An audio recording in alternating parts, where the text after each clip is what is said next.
So we missed a day. Well, we didn't miss a day, but we are 2 days later with the dethatch. I was cleaning up beds. I thought I was going to be able to do that pretty quickly, and it turned into a big job. I had like 6 lawn bags worth of debris that I cleaned out of beds. So we are dethatching today, but I want to talk real quick about the difference between dethatching, scarifying, and verticutting, because there's a lot of information floating around out there that the Sunjoe, scarifier, and dethatcher can also verticut. And I think the school of thought there is that you're taking the scarifying tool and raising that up at a higher level. But understand, guys, there is a such thing as a verticutting tool, and it consists of thinner blades than what the scarifier blade is, which are designed to slice through the thatch and into the soil to improve air circulation, water penetration, and enhance nutrient uptake, while at the same time taking up some of the thatch. The majority of what you would get from verticutting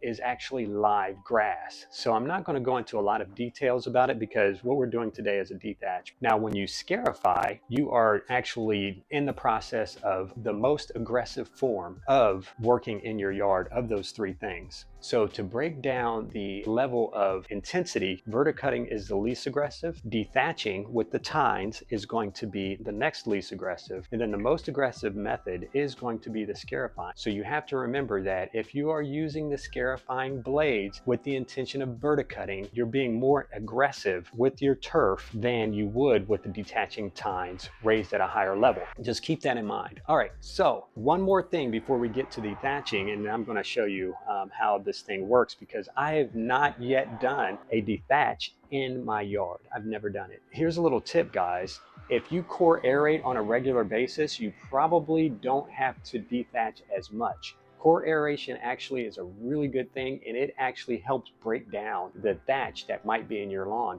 When you pull up those plugs, there's a lot of microbial activity that's happening in your lawn that will help break down any thatch that you may have in there. Maybe not all of it, but it is helping to break down the thatch. And that is reducing your need to actually use a dethatching machine like I'm about to use now. So I'm going to be using the dethatching tines at the highest setting. So it'll be interesting to see. One more thing, guys, and I'll cover this in my next video, and that is my pre-emergent application. I follow something that is really, really cool that I've not heard anybody mention the use of this tool, and a large percentage of turfgrass managers and golf course managers actually use this tool, and it helps you understand the scheduling, and I'll get more into that later. But now let's get out into the lawn with the Dethatcher.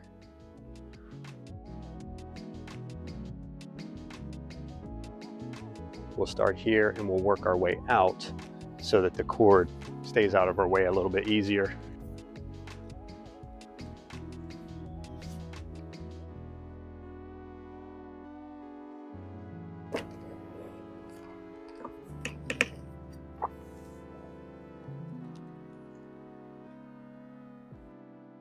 Good, how are you? Good. I gotta say, I told my wife, I was like, man, this grass looks great already. And Yeah. You know, it's March.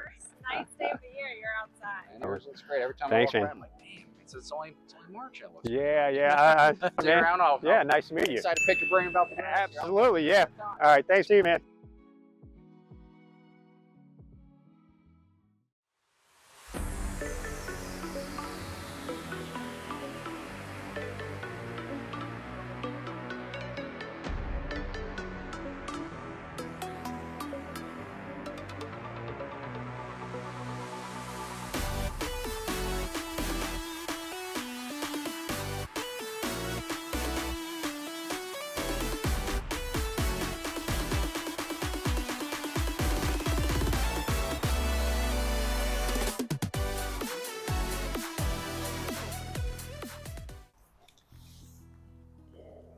So it's pulling up a combination of live and dead material. That's all good. But as expected, so far, not much thatch pulling up. Because we core aerate once a year.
All right, so as you can see, we're getting up a lot of live material, but this is definitely thinning the grass out, which I think will ultimately be beneficial to the lawn. So we got just one little section left. Let's get that done.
All right, so this thing will try to walk on you. It's my opinion that if it tries to walk on you, it's because it's getting caught up on a thick thatch area. I think you should give it a little resistance and not let it completely walk on you, so that if it's caught on that, it's trying to, its job is to pull that up. So got hung up right here, and there's a good amount, a pretty good clump that came out of there. So that's it, guys. I think what I'm gonna do, I was thinking about raking this, but I'm just gonna mow it. I'll put the bag on the mower and mow it up. So this is what it looked like before. And then real quick, this is the area that was not getting core aerated. So this is coming more from the non-core aerated area, because my yard is kind of right here over. So I really do see a lot more dead material here than I do in my yard. And remember, guys, 2007 is how long we've owned this. Never been dethatched once. Pretty good. Let's get this cleaned up and see how much material we have in the mower.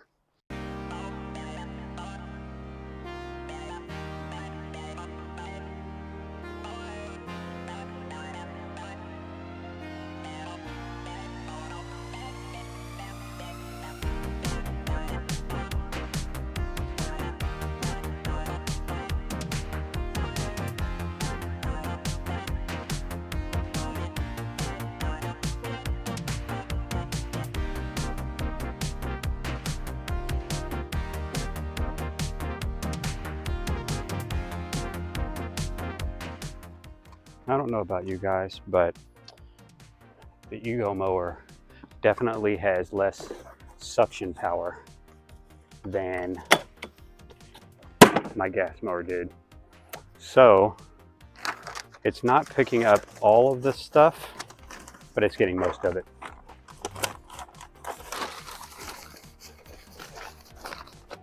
Oh yeah, that's a lot of brownness.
Oh, I think it made a difference.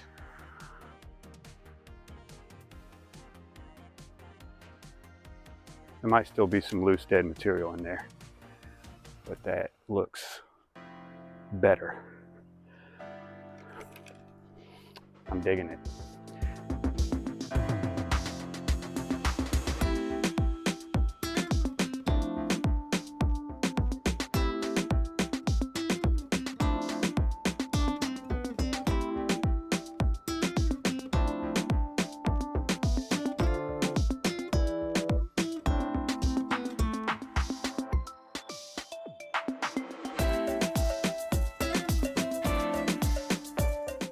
All right. So you know I couldn't let it go. I had to blow the lawn just to see. The mower actually got it up quite a bit up, but that's what I blew off, that the mower did not catch. So that, the front and one side filled up one bag. I'm pretty impressed. So we're gonna wrap it up. Prodiamine pre-emergent is next. And we're gonna put that down just before a rain because you need to water it in. So until next time, guys, I'll see you in the next one. Have a good one.